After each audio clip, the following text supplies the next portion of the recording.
Everybody,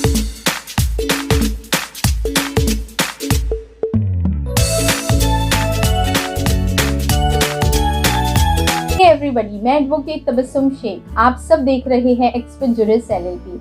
आज के इस वीडियो में मैं आप सबसे सुप्रीम कोर्ट का एक बहुत ही लैंडमार्क जजमेंट जो रिसेंटली 15 अक्टूबर 2020 को चंदर आहूजा वर्सेस स्नेहा आहूजा के केस में पास किया गया है, उससे रिलेटेड आज के इस वीडियो में मैं कुछ डिस्कस करूंगी।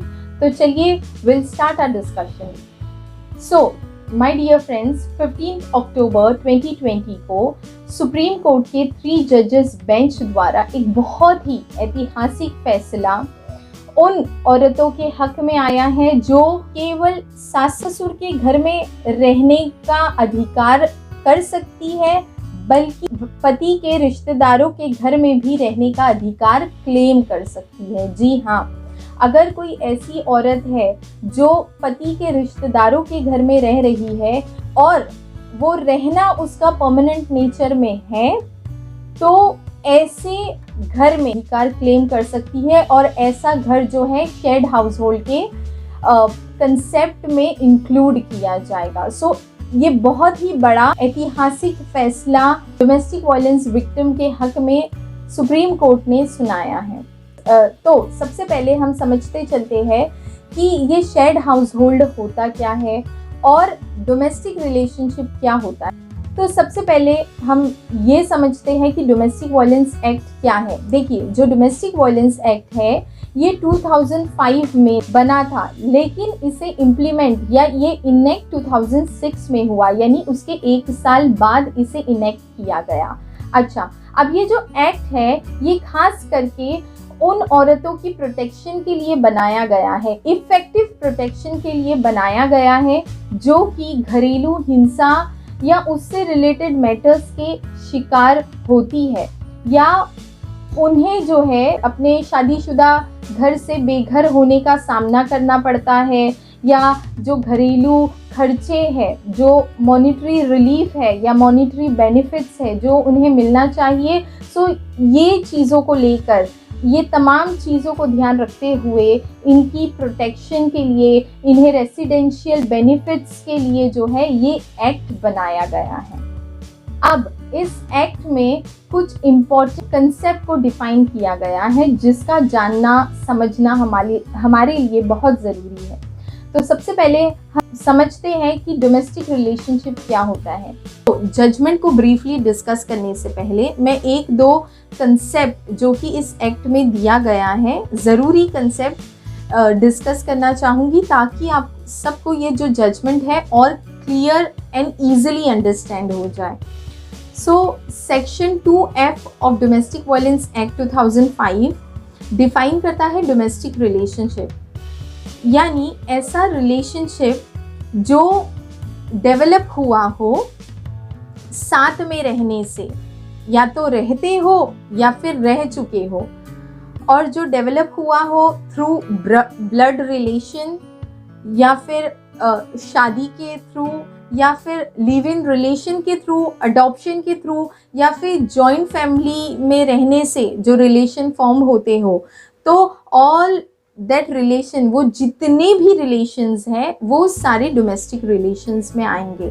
फॉर एग्जांपल, जैसे कि सास ससुर एंड देवरानी जेठानी, ननंद भाभी, हस्बैंड वाइफ एंड बेटी बेटा, भाई बहन, ये सारे जो रिलेशंस हैं जो शादी के थ्रू या फिर अडॉप्शन के थ्रू, फैमिली मेम्बर्स के थ्रू फॉर्म होते हो, तो ये सारे डोमेस्टिक रिलेशंस में आएंगे। और हाँ, अगर लिव इन पार्टनर है, यानी कि शादी नहीं हुई है लेकिन ऐसे रहते हैं कि सोसाइटी को ये प्रिज्यूम होता है कि इनकी शादी हुई, यानी कि लिव इन पार्टनर्स, वो भी जो है ये डोमेस्टिक रिलेशन में इंक्लूड होगी। और अब चलते हैं शेयर्ड हाउस होल्ड के डेफिनेशन में। सो शेयर्ड हाउस होल्ड का definition section 2S of domestic violence act में डिफाइन किया गया है।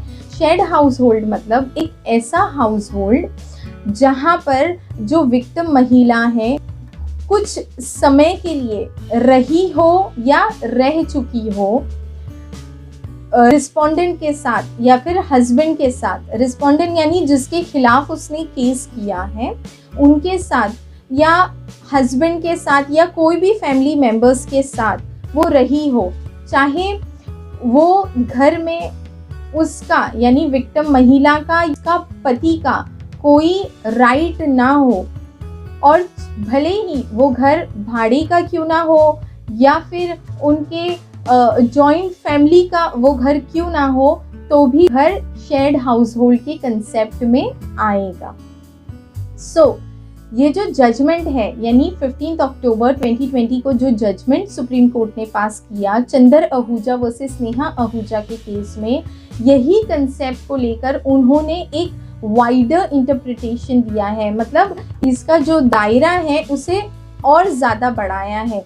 जबकि 2006 में तरुण बत्रा के केस में सुप्रीम कोर्ट ने ये कहा था कि जो पीड़ित महिला है केवल उस घर में अपना अधिकार जमा सकती है या क्लेम कर सकती है जिसमें उसके पति मेंबर हो।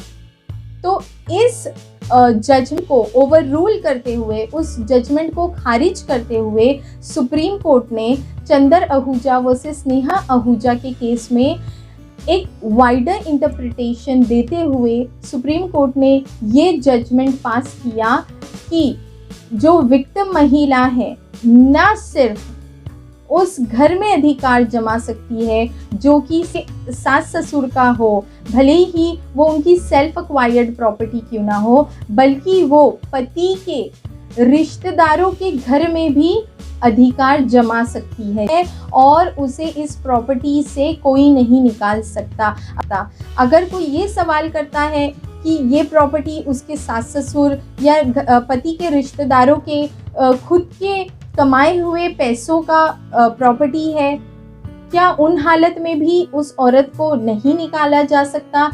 तो जवाब है कि उस औरत को ऐसे प्रॉपर्टी से बिल्कुल नहीं निकाला जा सकता। लेकिन सुप्रीम कोर्ट ने इस फैसले का मिसयूज करने से बचाने के लिए ये भी क्लियर कर दिया कि उस औरत को या वो एप्लीकेंट को जो ऐसे घर में रहने का अधिकार क्लेम कर रही है, उसको ये भी प्रूव करना होगा कि वो जो जिस घर में रह रही है वो परमानेंट नेचर का हो, ना हो कि वो सिर्फ मेहमान के तौर पे गई हो। उसको ये प्रूव करना है कि वो परमानेंटली उस पर्टिकुलर घर में रहती है या रहती थी। और इस जजमेंट को पास करते हुए सुप्रीम कोर्ट ने ये भी कंसीडर किया है कि जो विक्टिम महिला है वो कई किरदार जो हैं प्ले करती है, कभी बेटी का, बहू का, सास का, माँ का, और ऐसी जो महिला है वो कभी ना कभी अपने घरों में डोमेस्टिक वायलेंस का शिकार होती है। पर ऐसी औरत मजबूरन सोसाइटी के डर से डोमेस्टिक वायलेंस का रिपोर्ट या केसेस फाइल नहीं करवा पाती। ऐसी औरत को इन तकलीफ़ों से बचाने के लिए डोमेस्टिक वायलेंस एक्ट को इनेक्ट किया गया है और इस एक्ट के ऑब्जेक्टिव्स और एम को ध्यान में रखते हुए उन्होंने ये जो शेयर्ड हाउस होल्ड का कंसेप्ट है उसे वाइडन किया है ताकि इन औरतों को पूरी तरीके से न्याय और रिलीफ मिल सके कि उन्हें अपने घर से बेघर कर दिया है जिस घर में उन्हें रहने का अधिकार है। तो इस जजमेंट के थ्रू जो कि डोमेस्टिक वायलेंस एक्ट में पास किया गया है, ये उनके लिए एक बहुत ही बड़ा रिलीफ आया है। वो इस एक्ट के तहत अपने अधिकार को क्लेम कर सकती है। So my dear friends, hope so आप सबको ये कंसेप्ट और ये जो जजमेंट है क्लियर हो गया होगा। और बने रहिए हमारे साथ और ऐसी बहुत सारी वीडियो हम आपके लिए लाते रहेंगे। तब तक आप अपना ख्याल रखिएगा। Will meet on a next video. Bye bye.